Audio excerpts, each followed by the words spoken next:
వీడు మా ఊళ్ళు కాదు బాబు అని వెళ్ళిపోయాడు. అటుగా వెళ్తున్న లేవీడు చూచి మనోడే కానీ మనతో సరిగా ఉన్నాడు, వీడికి నాకు చెల్లి అని చెప్పి వెళ్ళిపోయాడు ఒకడు.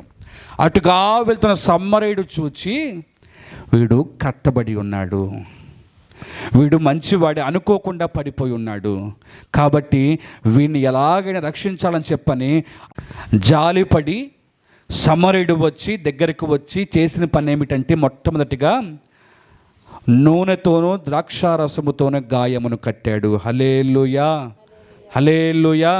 నేను చెప్తున్న మాట ఏమిటో తెలుసా?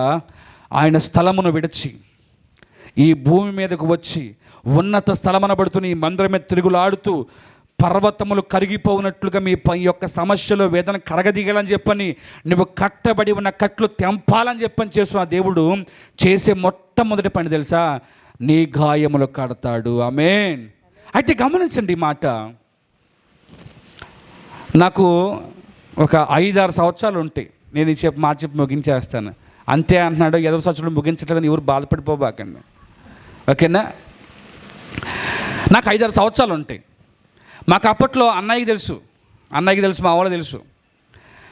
మీకు ఇప్పుడు స్పైడర్ మ్యాన్లు, సూపర్ మ్యాన్లు, మా కాళ్ళు ఎవరు లేరు. మాకు ఏకైక మగాడు శక్తిమాన్. ఆ టీవీలో శక్తిమాన్ అని లోపల వచ్చేస్తాడు. నేను దానికోసమే టీవీ దగ్గర కూర్చొని చూసాను, దగ్గరికి వెళ్ళిపోయి. మా నాన్న అడిగేవాడిని, నాన్న నాకు ఆ డ్రెస్ కొనిపోయినానా అనేవాడు. మా నాన్న తిట్టేవాడు, రే ముందు ఆ దరిద్రం మానేడు అనేవాడు. ఓ రోజు సినిమాకి వెళ్ళటానికి మా కుటుంబం అంతా బయలుదేరాం. నెంబర్ 1 సినిమా, అది పేరు చెప్పను, భయపడబాకండి. మన అంతా లోకానుసారం నడిపింపే కదా, ఏసు రక్తమే జయము. కట్టబడి ఉన్న గాడిదలం కదా మేము, కట్టబడిన గాడిదలు అడిగిపోతే సినిమాలకే పోతాయి. మీరు పోతున్నారమ్మా, వందనాలమ్మా. మా నాన్న రే సెంటర్కి వెళ్ళి ఆటో పిలుచుకొని రారా అన్నాడు. సెంటర్కి వెళ్ళాను. మరి లీలామహల్ సెంటర్కి వెళ్ళాలి, వస్తారా అంటే వస్తానంటే ఎంత అంటే 25 రూపాయలు అన్నాడు. బేరవాడి 15 రూపాయలు తగ్గొట్టేశాను. మా నాన్న చెప్పి పంపాడు. ఆటో ఎక్కి నాకు ఒక బ్రహ్మాండమైన ఆలోచన వచ్చింది. ఏంటి? ఇప్పుడు గనక ఆటో తిరగబడిపోతే శక్తిమాన్ వస్తాడు కదా, ఇప్పుడు ఏం చేద్దాం? ఆటో తిరగేద్దాం అంటే మన వల్ల ఇద్దా, ఈడ్చి కొడతాడు డ్రైవరు. అది కాదు, మరి ఏం చేద్దాం? ఆటోలో నుంచి దూకేద్దాం, ఆడొచ్చి పట్టుకుంటాడని చెప్పిన నేను ప్లాన్ వేసాను. నాతో పాటు మా బావ ఉన్నాడు. జాగ్రత్తగా నా మాట వినండి, ఇంకెవరు ఆలోచనలు పెట్టుకోబాకండి. నాతో పాటు మా బావ, రే బావా శక్తిమాన్ చూసావా అన్న. టీవీలో కానీ బయట ఎప్పుడు చూడలేదురా అన్నాడు. చూపిస్తాను చూడరా అని అలా ఆటో అంచుల్లోకి వచ్చి కళ్ళు మూసుకొని శక్తిమాన్ దూకేసా. శక్తిమాన్ రాలేదని కాసేపటికి అంబులెన్స్ వచ్చింది. కళ్ళ నిండా మట్టి, రక్తం. ఇట్లా వెనకాల నుంచి మా అమ్మ ఏడుపు, ముందు నుంచి మా నాన్న తిట్లు, ఆ ఆటో డ్రైవర్ బిత్ర చూపులే కనపడుతుంది నాకు. నేను ఇంకా సిగ్గు లేక ఎత్తుకుతాను శక్తిమాన్ వచ్చాడేమో అని. మా బావ అంటాడు, నేను తోసేయలేదాన్ని, వీడు నాతో ఉన్నాడు కదా, వాళ్ళందరూ ఈడే తోసేసారు అంటారు. ఎప్పటికీ ఆడి మీద ఉన్న పెద్ద నింద ఏంటంటే వాళ్ళని తోసేశాడు. నేను ఎవడికి చెప్పా నేనే శక్తిమాన్ దూకేశానని. హాస్పిటల్ తీసుకెళ్ళి బెడ్ మీద పడుకోబెట్టి నా గాయాలను శుభ్రం చేస్తున్నారు. 5-6 సంవత్సరాలు వయసున్నది. ఈ మోకాలికి, ఈ కింద, ఈ వీపుకి ఇక్కడైతే అసలు మాంసం లేదు. అంటే చెప్తున్నాను, ఎందుకు చెప్తున్నట్టు ఈ మాట? అయితే ఈ గాయాలు కట్టేటప్పుడు ఎలా ఉంటుందంటే, దేవుని సేవకుని చేత కొన్ని ఖండితమైన మాటల చేత వాక్యోపదేశం చేయబడుతుండగా నీకు నొప్పి కలగటం సహజం. నొప్పి కలగాలి.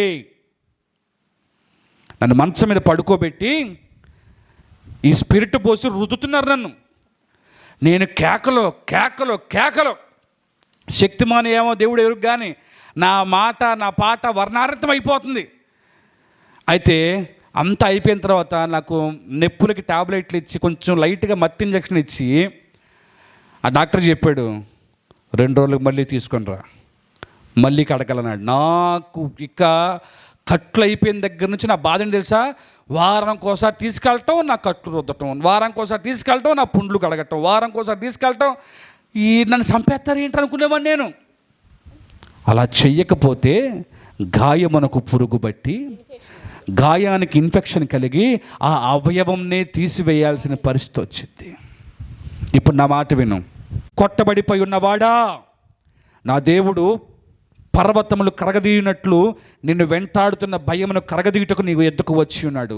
అయితే దేవుని మార్పు కోరుకుంటున్నాడు. ఆ మార్పు బయట నుంచి కాదు, నీలో నుంచే. ఆమేన్. నీవు గనక ఈ రాత్రి, ప్రభువా నేను నీ యొక్క ఆత్మ చేతికి అప్పచెప్పుకుంటున్నాను, ప్రభువా నేను చేతికి అప్పచెప్పుకుంటున్నాను, నా కట్లు తెంపబడిన తర్వాత నేను నీ వెంబడే వస్తాను, నిన్నే వెంబడిస్తాను, నీ సేవకునే వెంబడిస్తాను, నీ సేవలో పాలు భాగస్వాములు అవుతాను, నీ సేవలో పాలు బొమ్మలు పడుతాను అనేంత వరకు దేవుడు నిన్ను కడుగుతూ ఉంటాడు. నా సేవకులు వచ్చి, లేదా మా అన్నే, మా తండ్రి విజయకాంత్ అన్నే వచ్చి ఏదైనా ఖండితమైన వాక్యం చెప్పినప్పుడు నన్నే అన్నారు పాస్టర్ గారు అని దిగులు పడిపోబాక. నిన్ను అన్నారు అంటే నేను గుర్తు పెట్టుకున్నారు అని అర్థం. ఆమేన్. ఏం చేశాడు? ఇన్ని కొట్టబడి పడిపోయి ఉంటే తైలము చేతను ద్రాక్షారసము చేతను వాని యొక్క గాయములు కచ్చాలి. తల్లి, నేను ముగించే మాట, కొట్టబడి మరణమునకు అప్పచెప్పవాడిని చూసి అంటున్నాడు, అమ్మో వీడిని కొట్టి చంపేసామనుకున్నామే, వీడు మరలా బతికి బట్టగలుగుతుంది. కొట్టబడి ఉన్నవాడిని కూడా ఏ గాడిద మీద అయితే సమూయేలు వచ్చాడో అదే గాడిద మీద గాయముల చేత ఉన్నవాడిని కట్టి నించోబెట్టి గాడిద మీద ఎక్కించుకుని తిరిగి మరలా ఇంటికి వెళ్తున్నాడు. దేవునికి స్తోత్రం కలుగును గాక. నువ్వు ఆత్మ అభిషేకం చేత నింపబడుతున్న స్థలముల్లో ఉన్నావు. ఈ రాత్రి దేవునితో మాట్లాడుతున్నాడు. నన్ను వద్దనుకుని ఎరుకో పట్టణం వెళ్ళిపోతున్నవాడా, కొట్టబడి ఉన్నవాడా, తిరిగి నేనే నీ యొద్దకు వచ్చి నీ గాయాలు కట్టి మళ్ళీ తీసుకుని వెళ్తున్నాను, నన్ను వెంబడించాలి. నన్ను వెంబడించగా ప్రాకారములు పడగొట్టువాడు వారికి ముందుగా పోవును, వారు గుమ్మములు పడగొట్టి.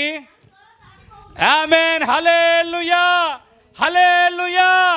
అదిగో ప్రశస్త వస్త్రములు ధరింపజేసి కట్లు తెంపి గాయాలు కట్టి, నా రాజు మాట్లాడుతున్నాడు, నీకు ఇన్ని రోజులు ఏ కోట ఎదురుగా ఉన్నదో, ఏ ప్రాకారములు ఎదురుగా ఉన్నాయో, ఏ వేదనని వేధిస్తుందో వాటిని పడగొట్టి వాటి గుమ్మములు పడదోసి నేను నీకంటే ముందుగా నడిచేదను. ఆమేన్. హల్లెలూయా. నా రాజు నాకు ముందుగా పోవును. ఆమేన్. అదే నా మాట. అంతేనా? ఆయన ఏం చేస్తాడంట? ప్రాకారములు కూలుస్తాడట, గుమ్మములు నీ చేత పడగొట్టిస్తాడంట, నీకు ముందుగా నడుస్తాడంట. ఆఖరి మాట చదవమ్మా. వారి రాజు వారికి ముందుగా నడుచును. కట్టబడి ఉన్నవాడు రాజుతో సహా రాజు స్థానంలో కూర్చొని గాడిద మీద ఊరేగుతూ మళ్ళీ తిరిగి వెళ్తున్నాడు. మరి నువ్వు ఎక్కడికి వెళ్తావు?